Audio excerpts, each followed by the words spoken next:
Ahojte milí paleonačenci. Po dlhšej dobe vás vítam pri ďalšom videu zo série Paleo príbehy.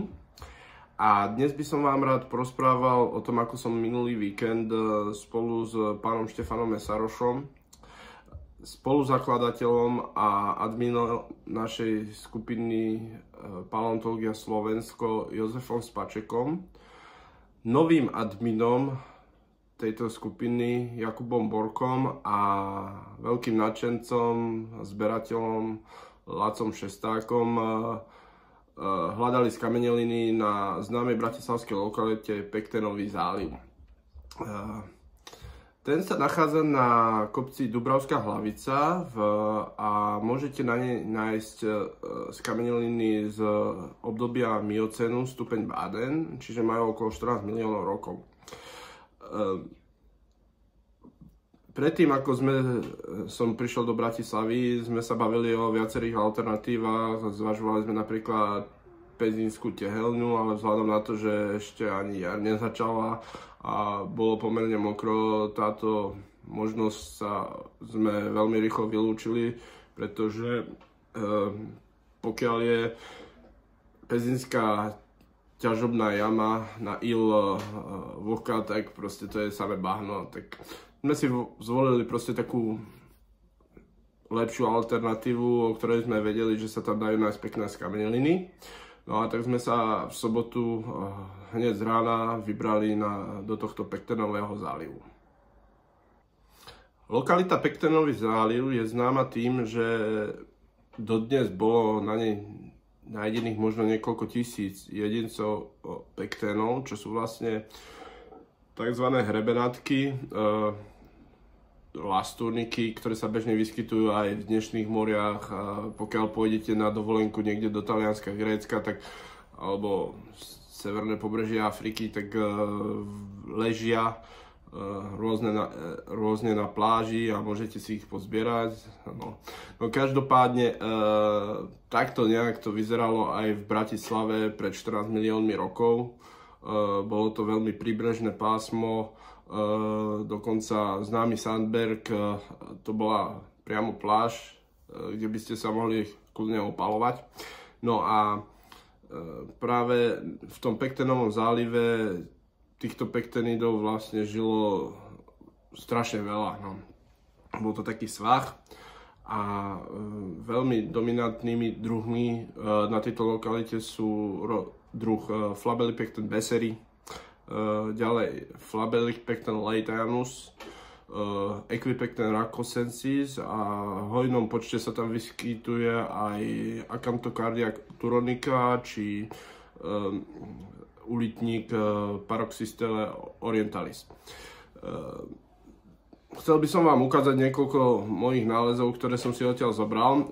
Bol som tentoraz múdrejší, pretože pri mojej prvej návšteve, keď ma tam zobral Pišta Mesaroš, tak som si zobral akože cestovnú tašku a odnesol nejakých 20 kg tohto materiálu. Ono je to naozaj ťažké stadiaľ nezobrať tie skameneliny, pretože oni sú krásne zachovalé a veľmi kompletné. No a proste niekedy sa na jednej skale vyskytuje aj 5, 6, niekedy 10 takýchto lastúrnikov a naozaj je ťažké odmietnúť a nezobrať to. No. Tak preto sa mi Štefan vtedy rehotal pri tej prvej návšteve, že proste beriem takú ťažkú tašku a ešte cestujem vlakom do Ostravy, takže hej, po tejto návšteve takto dopadol Laco Šesták, hej, lebo ani sme neodhadovali, že koľko kilogramov zobral, ale zobral veľa. No.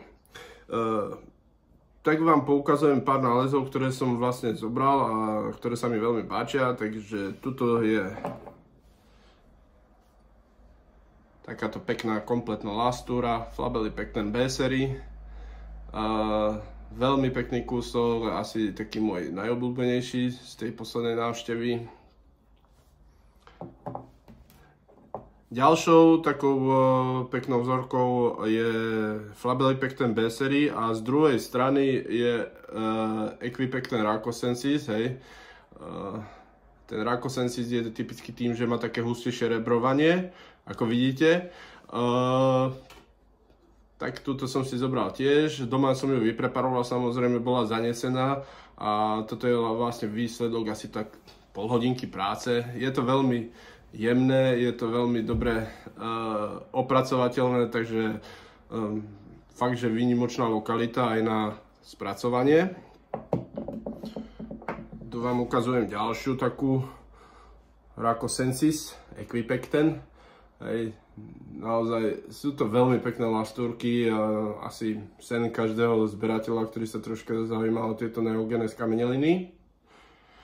No, takáto vzorka, toto je práve tá Acanthocardia turonica, jedná sa o jadro.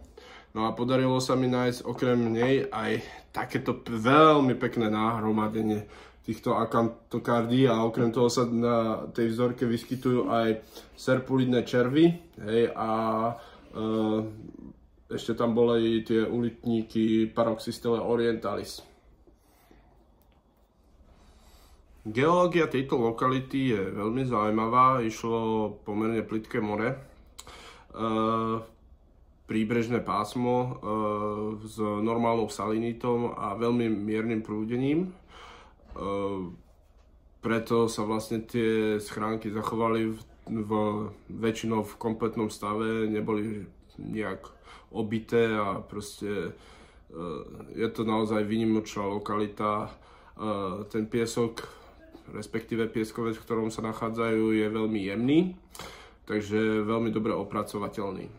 Ak by ste chceli bližšie informácie o Pektenovom zálive, tak odporúčam navštíviť stránku www.paleolocalities.com, kde je podrobnejšie rozpísaná. Nájdete tam aj zoznam fauny, ktorá sa na lokalite vyskytuje. A okrem toho ide o web stránku, ktorá je zameraná na také významné slovenské paleontologické lokality. Takže pre každého Slováka, ktorý sa zaoberá touto vedou, tak je to cenná studnica informácií. Veľmi odporúčam a uvádzam ju aj v popise tohto videa, tak skúste tam kliknúť a pokiaľ sa vám tieto naše videá páčia, máme v pláne v tom pokračovať, tak dajte nám páčik, like a prípadne odber a za každým, keď sa niečo nové vyskytne, tak vám vybehne upozornenie a môžete si pozrieť. Tak sa zatím majte a na záver videa ešte som dal niekoľko fotiek z toho spomínaného terénu s pánmi, ktorých som spomínal na začiatku a prajem vám všetkým pekný deň. Čaute. Šutru zdar.